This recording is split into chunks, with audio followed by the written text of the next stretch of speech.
ಊನಪ್ಪ ಕನಕ ನಾಯಕನಿಗೆ ಅಧಿಕ ನಾಯಕತ್ವ ಸಿಕ್ಕಿಲ್ಲ.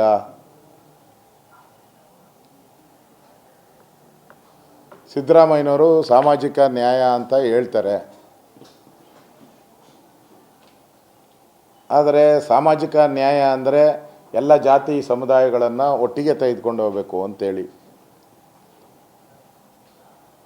ಈಗ ಸಿದ್ದರಾಮಯ್ಯನವರು ಅವರ ಮಗ ಯತೀಂದ್ರ ಅವರು ಸೂಪರ್ ಸಿ ಎಂ. ನಮ್ಮಪ್ಪನೇ 5 ವರ್ಷ ಯಾವುದೇ CLP ಮೀಟಿಂಗಲ್ಲಿ ಮುಖ್ಯಮಂತ್ರಿನ ಇಳಿಸಬೇಕು ಅಂತ ಯಾರೂ ಹೇಳೇ ಇಲ್ಲ. ಅಂದರೆ DK ಶಿವಕುಮಾರ್ ಪದೇ ಹೇಳ್ತಾರಲ್ಲ 198 ನನ್ನ ಜೊತೆಗಿದ್ದಾರೆ ಅಂತ. 138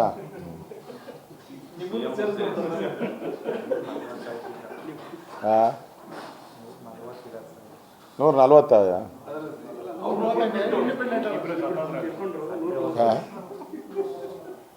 ಸದ್ಯಕ್ಕೆ 224 ಅಂತ ಹೇಳಿಲ್ಲಲ್ಲ. 224 ನನ್ನ ಜೊತೆ ಇದ್ದಾರೆ ಅಂತ ಹೇಳಿಲ್ಲ. 138 ಜನ ನನ್ನ ಜೊತೆ ಇದ್ದಾರೆ ಅಂತ ಹೇಳ್ತಾರಲ್ಲ. ಅದೇ CLP ಮೀಟಿಂಗಲ್ಲಿ 138 ಜನನೂ ಇದ್ದಾರೆ. ಅವ್ರು ಯಾರು ಸಿದ್ದರಾಮಯ್ಯನ ಇಳಿಬೇಕು, DK ಶಿವಕುಮಾರ್ ಮುಖ್ಯಮಂತ್ರಿ ಆಗಬೇಕು ಅಂತ ಯಾವ ಮೀಟಿಂಗಲ್ಲೂ ಡಿಸೈಡೇ ಆಗಿಲ್ಲ. ಅದರಿಂದ ಇಲ್ಲಿ ಕೇಂದ್ರದ ಕಾಂಗ್ರೆಸ್ ನಾಯಕತ್ವ ಏನಿದೆ ಭಾಳ ವೀಕ್ ಆಗೋಗ್ಬಿಟ್ಟಿದೆ. ಅವ್ರಿಗೆ ಶಕ್ತಿ ಇಲ್ಲ. ಇಷ್ಟೆಲ್ಲ ಗೊಂದಲದ ಗೂಡಾಗ್ಬಿಟ್ಟಿದೆ. ಇಡೀ ಕರ್ನಾಟಕ ಗೊಂದಲದ ಗೂಡಾಗಿದೆ. ಕಾಂಗ್ರೆಸ್ಸಿನ ಭಾಳಷ್ಟು ಶಾಸಕರು ಪ್ರತಿದಿನ ಜ್ಯೋತಿಷ್ಯ ಹೇಳ್ತಾರೆ, ಡೇಟ್ಗಳನ್ನು ಕೊಡ್ತಾರೆ, ಬದಲಾವಣೆ ಡೇಟ್ಗಳು. ಮತ್ತು DK ಶಿವಕುಮಾರ್ ಡಿ ಕೆ ಅಂತೇಳಿ ಸಭೆಗಳಲ್ಲಿ ಸಿದ್ದರಾಮಯ್ಯನಿರೋ ಸಭೆಯಲ್ಲೇ ಕೂಗಿಸ್ತಾರೆ.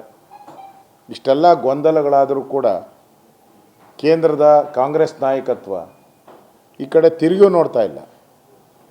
ಅಷ್ಟು ವೀಕ್ ಆಗೋಗ್ಬಿಟ್ಟಿದೆ. ವೀಕ್ ಇರೋ ಕೇಂದ್ರದ ನಾಯಕತ್ವ, ಕಾಂಗ್ರೆಸ್ಸಿನ ನಾಯಕತ್ವದಿಂದ ರಾಜ್ಯದ ಅಭಿವೃದ್ಧಿ ಆಗಕ್ಕೆ ಸಾಧ್ಯನೇ ಇಲ್ಲ.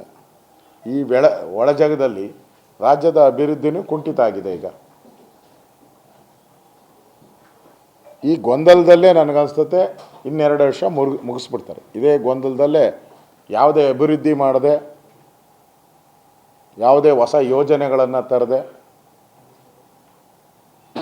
ಅಧಿಕಾರ ನಾನು ಎಷ್ಟು ವರ್ಷ ಇದ್ದೀನಿ ಅನ್ನೋದು ಪ್ರೂವ್ ಮಾಡೋಕ್ಕೆ ಮಾಡ್ತಾ ಇರೋವಂಥ ಆಡಳಿತ ಅಷ್ಟೇ. ನಾನು ಎಷ್ಟು ಬಡ್ಜೆಟನ್ನು ಮಂಡಿಸಿದ್ದೀನಿ, ಎಷ್ಟು ವರ್ಷ ನಾನು ಮುಖ್ಯಮಂತ್ರಿ ಆಗಿದ್ದೆ, ಇದನ್ನು ಪ್ರೂವ್ ಮಾಡುವಂಥ ವೈಯಕ್ತಿಕ ದಾಖಲೆಗಳನ್ನು ನಿರ್ಮಾಣ ಮಾಡುವಂಥ ಸರ್ಕಾರ ಇದು. ಜನ ದ್ರೋಹಿ ಸರ್ಕಾರ. ಜನರ ವಿಶ್ವಾಸವನ್ನು ಕಳ್ಕೊಂಡಿದ್ದಾರೆ.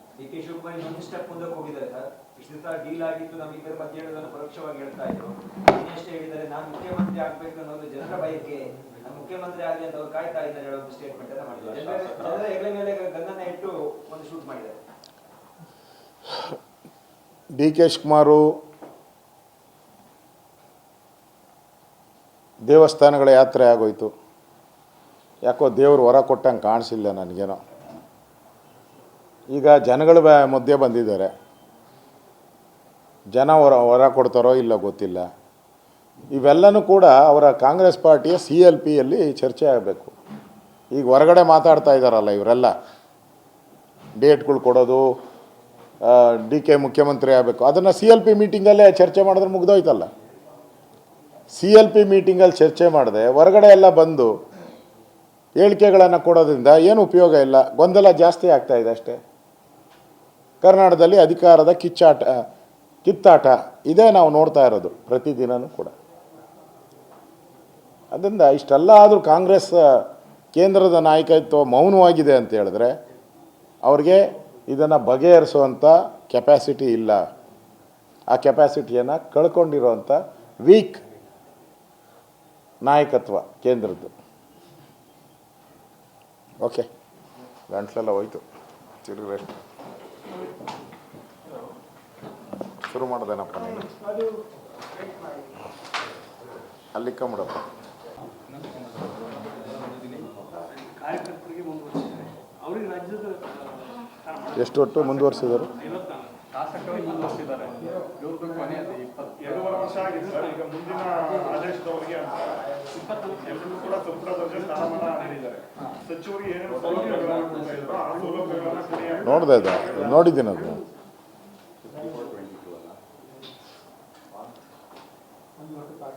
ಮತ್ತೆ ರಾಜ್ಯ